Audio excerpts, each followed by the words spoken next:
দর্শক আমন্ত্রণ জানাচ্ছি এখনকার দীপ্ত স্পোর্টসের সঙ্গে রয়েছে আমি রুবা আহসান।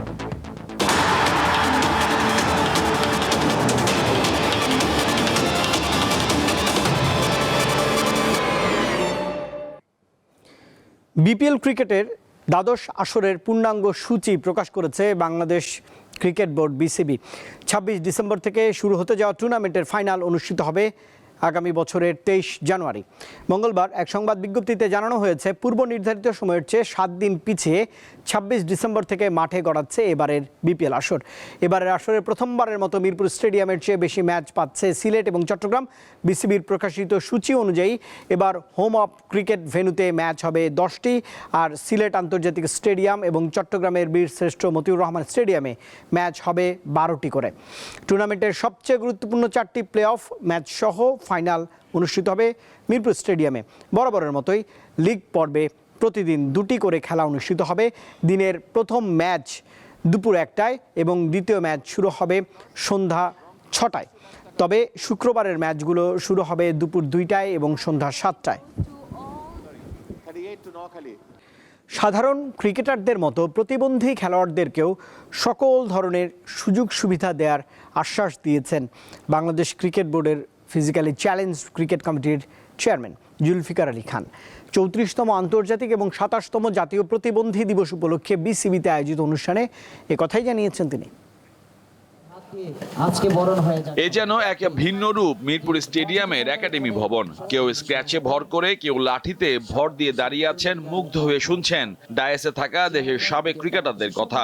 অন্তর্ভুক্তিমূলক সমাজ গড়ি, সামাজিক অগ্রগতি ত্বরান্বিত করি, এই প্রতিপাদ্যকে সামনে রেখে বুধবার পালিত হচ্ছে 34তম আন্তর্জাতিক প্রতিবন্ধী দিবস ও 27তম জাতীয় প্রতিবন্ধী দিবস। হুইলচেয়ারদের নিয়ে যেন করে, এরপরে যেন হচ্ছে গিয়ে ব্লাইন্ডদের নিয়ে করে, এরপরে হচ্ছিল বুদ্ধি প্রতিবন্ধী ক্রিকেটারদের নিয়ে যেন করে, তারপরে হচ্ছিল ওদেরকে যেন হচ্ছিল লিগ বা তাদেরকে ডিভিশনাল পর্যায়ে কিছু কাজ করে, মানে টুর্নামেন্টের ব্যবস্থা করে। তারপরে হচ্ছিল গিয়ে আমাদের যেন মনে করি যে আগামীতে যেন সারা বাংলাদেশব্যাপী কিছু কাজ করে, মানে সারা বাংলাদেশব্যাপী প্রত্যেকটা ক্রিকেটারকে নিয়ে যেন করে। বাংলাদেশে জাতীয় দল গঠন হবে, blind wheelchair cricket, physical challenge cricket, সাথে সাথে প্লেয়ারদেরকে ভাতাভুক্ত করতে হবে এবং সেই সঙ্গে লিগ চালু করতে হবে, ক্লাব ক্রিকেট চালু করতে হবে। 1992 সাল থেকে জাতিসংঘ ঘোষিত এই দিবসটি বিশ্বব্যাপী পালন করা হয়। শারীরিকভাবে অসম্পূর্ণ মানুষদের প্রতি সহমর্মিতা ও সহযোগিতা প্রদর্শন এবং তাদের কর্মকাণ্ডের প্রতি সম্মান জানানোর উদ্দেশ্যে দিবসটির সূচনা হয়। মেধা এবং দক্ষতা থাকা সত্ত্বেও তাদের প্রতিবন্ধিতা থাকার কারণে সমাজের সব ক্ষেত্রে তাদের অংশ খুবই সীমিত, যার কারণে আমাদের দেশের মধ্যে একটি জনগোষ্ঠী অনেকটাই অবহেলিত। যারা ডিসেবল পার্সন, তাদের মনস্তাত্ত্বিক একটা ব্যারিয়ার থাকে, কিন্তু এটা ভেঙে ফেলা খুবই জরুরি, না হলে সে বুঝতেই পারবে না তার ভিতরে কী সম্ভাবনা আছে।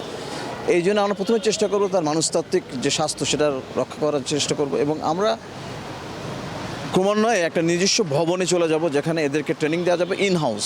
সাথে সাথে কিছু বেসিক পড়ালেখারও ব্যাপার আছে।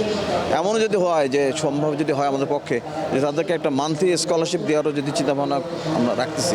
বিসিবির এভরিবডি এই বিষয়ে সবাই আন্তরিক, কারণ এটা একটি আমরা মনে করি না যে এটা মানবিক, আমরা মানবিকভাবে দয়া চাচ্ছি না। আমার ডিপার্টমেন্ট আমরা চাই যে আমাদের ন্যায্য অধিকার, সেই অধিকার অবশ্যই আমাদেরকে বিসিবি পক্ষ থেকে আমরা সেই হেল্পটি পাবো। ন্যাশনাল প্যারালিম্পিক কমিটি ও বিসিবি যৌথ আয়োজনে কুবেরগাঁও ক্রীড়া শিক্ষা প্রতিষ্ঠান পিকেএসপিতে চলছে 2 দিনের ক্রিকেট টুর্নামেন্ট। মোহাম্মদ হাসিব, দীপ্ত স্পোর্টস, ঢাকা। এবারে হকির খবর জানাচ্ছি। জুনিয়র হকি বিশ্বকাপে ফ্রান্সের কাছে 3-2 গোলে হেরে আসরের কোয়ার্টার ফাইনালে খেলার স্বপ্ন ফিকে হয়ে গেছে বাংলাদেশ দলের। ভারতের তামিলনাড়ুতে গেলবারের রানার্স আপ ফ্রান্সের বিপক্ষে লড়াই করেছে বাংলাদেশ। প্রথম 2 কোয়ার্টার শেষ হয় 1-1 সমতায়, তবে তৃতীয় কোয়ার্টারে দ্রুত 2 গোল আদায় করে ম্যাচের পুরো নিয়ন্ত্রণ নিয়ে নেয় ফরাসিরা। চতুর্থ কোয়ার্টারে আমিনুল ইসলামের গোলে পরাজয়ের ব্যবধান কমায় লাল সবুজের দলটি। 3 ম্যাচে 2 হার এবং 1 ড্রর ফলে পুল পর্ব থেকে ছিটকে গেলেও টুর্নামেন্টের 17 থেকে 24 নম্বর স্থান নির্ধারণী লড়াইয়ে খেলবে বাংলাদেশ দল। এবারে ফুটবলের খবর জানাচ্ছি। এএফবি লাতিন বাংলা সুপার কাপে অংশ নিতে সকালে ঢাকায় এসে পৌঁছেছে আর্জেন্টিনার বয়সভিত্তিক দল অ্যাথলেটিকো চালন। বিমানবন্দরে আর্জেন্টিনার এই দলকে স্বাগত জানিয়েছেন আয়োজক প্রতিষ্ঠান এএফ বক্সিং প্রমোশন ইন্টারন্যাশনালের ব্যবস্থাপনা পরিচালক আসাদুজ্জামান। এর আগে মঙ্গলবার সকালে ঢাকায় পৌঁছয় ব্রাজিলের ক্লাব সাও বর্নান্দো ফুটবল ক্লাব। দুই লাতিন পরাশক্তির ক্লাবের সঙ্গে এই সুপার কাপে খেলবে স্বাগতিক বাংলাদেশের রেড গ্রিন ফিউচার স্টার। ঢাকার জাতীয় স্টেডিয়ামে হবে টুর্নামেন্টের সবকটি খেলা।